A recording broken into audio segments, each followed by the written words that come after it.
I always wanted to serve my country, and so when I was a senior in college, I applied for the Foreign Service. And I'd started the process, but I dumped that after I landed my dream job at Forbes magazine in New York as a reporter researcher. Next, I looked into the NYPD auxiliary police, but the training schedule didn't fit into my work schedule. So then I read about Project Dorot, which is an organization that works with the Jewish elderly on the Upper West Side of New York. It sounded like a good organization. It connected volunteers with senior citizens who could benefit from contact from a friendly visitor. I contacted them, I applied, and before long I was having my first meeting with them at a diner in New York with a Dorot manager and a woman named Rena Frank. She was going to be my new friend. That relationship with Rena lasted 14 years, from 1980 to when she died in 1994. So what can I say about Rena? She was born in Berlin in 1915. She trained as a nurse at the Jewish hospital in Berlin and was able to immigrate to London in 1938. She married and divorced, she had no children, and she moved to New York in the early 1950s.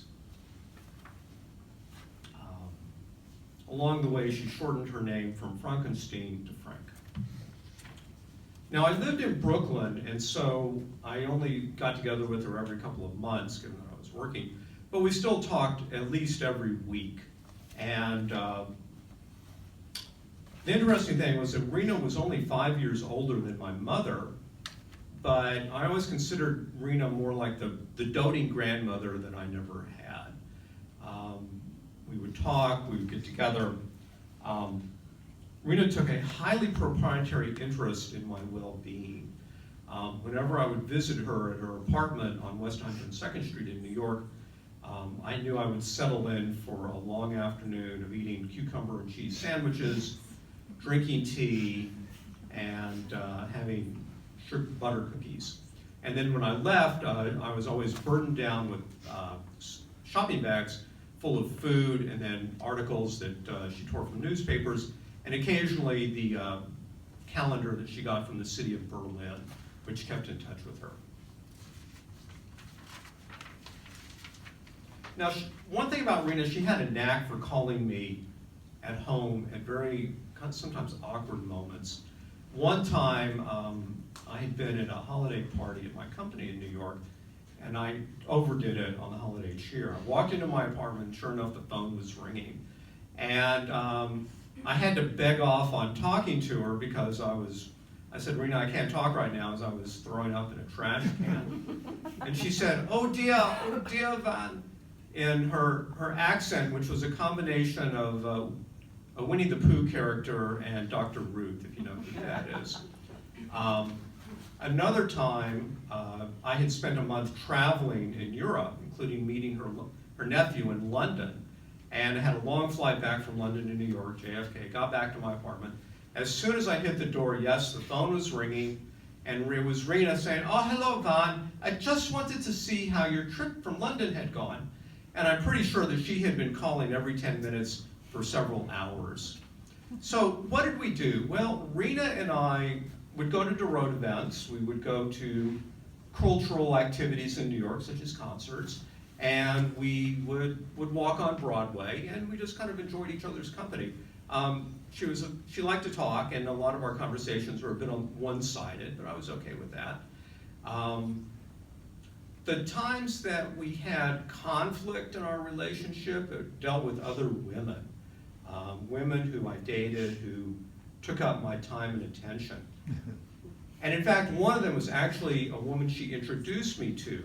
This was a woman who had been an art instructor at an adult senior citizen camp in Connecticut. Rena thought we were just going to be friends, but it turned into something more than that pretty quickly, and I wound up spending a lot of my time with this woman who lived only 7 blocks up Broadway from Rena, rather than Rena, and I know that she was very hurt by the change in our kind of status. And that actually, we finally were able to patch up our relationship after my torrid affair ended after 6 months. Now, ill health prevented Rena from coming to Brooklyn when I was married in 1989. But she was able to come visit my wife and me in Connecticut after we moved there. She did live long enough to know that my wife and I are expecting our son, although she passed away before my son was born. But we did, in fact, honor her. My son's Hebrew name is Ruvain, which with an R honors Rena. If we'd had a girl, her name would have been Renata, after Rena. So I had been the co-executor for Rena's estate, and I wound up inheriting things like tiny photos of her and her friends in Berlin in the 1930s, and a fair number of documents, official documents from Germany with swastikas on them, passports, immigration papers, and what else did I get from her? And, oh yes, her graduation pin from a Jewish hospital in Berlin. I actually donated these to an institute in New York that specializes in German Jewish history. And if you're curious, I can give you where to find them online, because they are available there. The one thing Rena gave me that I did hang on to was this 1953 cookie tin from when Queen Elizabeth was, I was going to say inaugurated, had her coronation. So this is something I've kept all these years. So right now I'm 62 years old, which puts me within 3 years of how old Rena was when I met her, when she was 65. So I guess the only thing that makes me think of is it's funny how time slips away like that. Thank you.